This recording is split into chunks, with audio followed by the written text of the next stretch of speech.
Content creator হলে কিন্তু অনেক ধরনের সুবিধা পাওয়া যায়। সব থেকে বড় সুবিধা হলো পরিমাণে বেশি পাওয়া। শীতকাল আসলেই সন্ধ্যা হলে মনটা শুধু খাই খাই করে।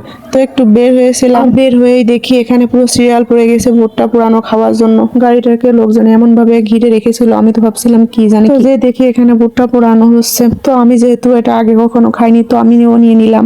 তো ভালোই লাগছে, খারাপ না। আর এটাতে টকটা দেওয়ার জন্য বেশি ভালো লাগে। আয়ন তো খুব মজা করে খাচ্ছিল আর আমার কাছেও ভালো লাগছে। তো পাশে ছিল পিৎজা অর্ডার দিয়ে দিলাম, কিন্তু বানাতে তো লেট হবে। তো এখানে দাঁড়া দাঁড়া ওয়েট করতেছিলাম, কিন্তু আমরা ওয়েট করলেও আয়ন কিন্তু ওয়েট করতে পারতেছিল না। তো আয়নকে সান্ত্বনা দেওয়ার জন্য তার একটা সস ধরিয়ে দিছে, আর এদিকে তারা বানাচ্ছিল। তো আমি এখানে দাঁড়িয়েছিলাম, তো একটা জিনিস খেয়াল করলাম, তারা যে পরিমাণ জিনিসপত্র দিয়ে পিৎজা বানাচ্ছিল, যখন আমি ক্যামেরাটা ধরলাম তখন পরিমাণ কিন্তু বাড়িয়ে দিয়েছিল। তো আমি যেহেতু ব্লগিং শুরু করছি, মাঝে মাঝে শখের বসে দু একটা ভিডিও করি।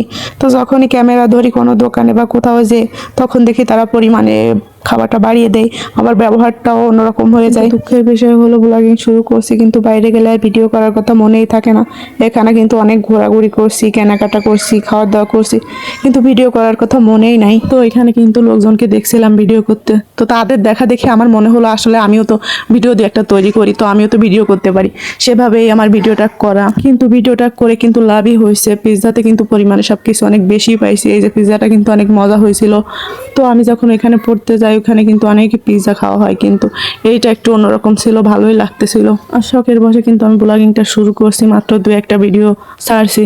তো এলাকার লোকজনে বলা শুরু করে দিছে আমি নাকি লাখ লাখ টাকা ইনকাম করতেছি। আসলে কি দু একটা ভিডিও ছাড়লে কি লাখ লাখ টাকা ইনকাম করা যায়? এতই কি সহজ? আসলে ফেসবুক থেকে যদি এত সহজে ইনকাম করা যায়, তো তাহলে মনে হয় কেউ আর অন্য কোনো ধরনের কাজ করতো না, সবাই ফেসবুকের কাজ করতো। আর আয়ন তো পিৎজা খাই না, কিন্তু এটা তো অনেক মজা করে খাইতেছিল সে। শীত আসার পর থেকেই বেশিরভাগ বাইরে খাওয়ার অভ্যাস হয়ে গেছে, ঘরের খাবার খুবই কম খাওয়া হয়।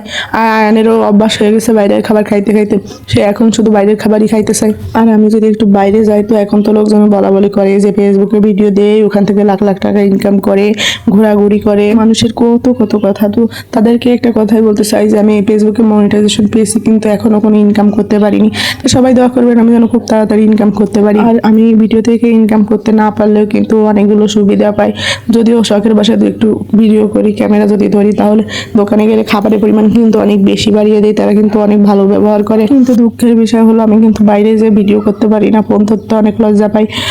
কেন জানি মানুষ এমনভাবে তাকিয়ে থাকে আর ভিডিও করার কথা মনেই থাকে না। এখন কিন্তু মানুষ বেশিরভাগ ফেসবুক ইউটিউবে কাজ করে, তো বাইরে গেলে দেখি অনেকেই ভিডিও করে, প্রায় মানুষই দেখি হাতে ফোন ক্যামেরা ধরে আসে। তো ওইটা দেখলে মাঝে মাঝে মনে পড়ে যায় যে আমিও ভিডিও করি, আমারও তো একটা পেজ আছে, তো এই দু একটা ভিডিও করা। তো কেউ খারাপ কমেন্ট করবেন না। যাই হোক, আজকের ভিডিওটা এই পর্যন্ত। দেখা হবে নেক্সট কোনো ভিডিওতে। সবাই ভালো থাকবেন, সুস্থ থাকবেন। আল্লাহ হাফেজ।